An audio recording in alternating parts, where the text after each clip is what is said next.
ನಾವ್ಯಾರು ಇವತ್ತು 3 ತಿಂಗಳಾಯಿತು ನಾವ್ಯಾರು ಕರೆಕ್ಟಾಗಿ ಮಲಗದೆ. ಅಂದರೆ 1 hour 2 hours. ಸುಮಾರು ಜನ ಡೈರೆಕ್ಷನ್ ಟೀಮ್ ಅವ್ರು ಆಗ್ಬೋದು, DOP ಆಗ್ಬೋದು, 38 hours 48 hours ಹಿಂಗೆ ಹೋಗ್ತಾ ಇದೆ ಕೆಲಸಗಳು. ಆ ಪ್ರತಿಯೊಬ್ಬರದ್ದು ಎಫರ್ಟ್ ಇದೆಯಲ್ಲ, ಯಾರು ಇದು ನನ್ನ ಸಿನಿಮಾದ ಮಾಡಲೇ ಇಲ್ಲ ಅವರು. ಇದೆಲ್ಲ ಪ್ರತಿಯೊಬ್ಬರು ಇನ್ಕ್ಲೂಡಿಂಗ್ ಪ್ರೊಡ್ಯೂಸರ್ಸಿಂದ ಹಿಡಿದು ಟೀ ಕಾಫಿ ಕೊಡುವಂಥ ಪ್ರೊಡಕ್ಷನ್ ಹುಡುಗರವರೆಗೂ ನಮ್ಮ ಫಿಲ್ಮು ಅಂತ ಸುಮಾರಷ್ಟು ಕೇಳಿಬಿಡ್ತಾ ಇತ್ತು ಮೀಡಿಯಾದಲ್ಲಿ, ಅಲ್ಲಿ ಇಲ್ಲಿ ಎಲ್ಲ ಕಡೆಗೆ. ಕಾಂತಾರ ಮಾಡೋಕ್ಕೆ ಶುರು ಮಾಡಿದ್ಮೇಲೆ ಸೆಟ್ಟಲ್ಲಿ ಹಾಗಾಯಿತು ಹೀಗಾಯಿತು ಅಂತೆಲ್ಲ ಕೇಳ್ಪಡ್ತಾ ಇತ್ತು. ಲೆಕ್ಕ ಹಾಕಿದ್ರೆ ಮೋಸ್ಟ್ಲಿ ಒಂದು 4 ಸಲನೋ 5 ಸಲ ನಾನು ಹೋಗಿಬಿಡ್ತಾ ಇದ್ದೆ. ಬಟ್ ಇವತ್ತವರೆಗೆ ನಾನು ಬಂದು ಈ ಸಿನಿಮಾನ ಶೋಲ್ಡರ್ಗೆ ಹಾಕೊಂಡು ನಾನು ಇಡೀ ತಂಡದ ಜೊತೆಗೆ ಬಂದು ನಿಮ್ಮ ಮುಂದೆ ನಿಂತಿದ್ದೀನಿ.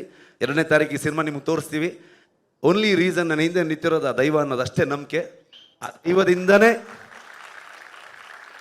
ನಮ್ಮ ಇಡೀ ತಂಡಕ್ಕೆ ಪ್ರತಿಯೊಬ್ಬರಿಗೂ ಆಶೀರ್ವಾದ ಮಾಡಿ ಇವತ್ತು ತೊಗೊಂಬಂದು ನಮ್ಮನ್ನು ಇಲ್ಲಿ ನಿಲ್ಲಿಸಿದೆ. ಸೊ ಹಾಗಾಗಿ ಪ್ರತಿ ಕಲಾವಿದರಿಗೆ, ರುಕ್ಮಿಣಿ ಅವರಾಗ್ಬೋದು, ಗುಲ್ಶನ್ ದೇವಯ್ಯ ಬಂದಿಲ್ಲ, ನಮ್ಮ ಕನ್ನಡದವರವರು, ಬಾಲಿವುಡ್ ಆ್ಯಕ್ಟ್ರು ಅಂತ ಹೇಳ್ತಾರೆ, ಅಲ್ಲ ಅವ್ರು ಆ್ಯಕ್ಚುಲಿ ಕನ್ನಡದವರು, ಕೂರ್ಗಿನವರು. ತುಂಬ ಅದ್ಭುತವಾಗಿ ಅವರು ಅಭಿನಯ ಮಾಡಿದ್ದಾರೆ. ಜಯರಾಮ್ ಸರ್ ಆಗ್ಬೋದು, ಕನ್ನಡದ ಎಷ್ಟೋ ಥಿಯೇಟರ್ ಆರ್ಟಿಸ್ಟ್ಗಳು, ಎಷ್ಟೋ ಜನ ಪ್ರತಿಭೆಗಳು ನಮ್ಮ ಇಡೀ ತಂಡ ಸೇರಿಕೊಂಡಿದ್ದಾರೆ. ಒಂದು ದಿವಸ ಸುಮ್ಮನೆ ಯೋಚನೆ ಮಾಡ್ತಾ ಇದ್ವಿ ನಾವು, ಕೊನೆಯ ಚಿತ್ರೀಕರಣ ಮುಗಿಯೋ ಹಂತದಲ್ಲಿ ಎಲ್ರಿಗೂ ಒಂದು ಅದ್ಭುತವಾಗಿ ಊಟ ಹಾಕಿದ್ರು ವಿಜಯಣ್ಣ ಕುಂದಾಪುರಕ್ಕೆ ಬಂದು.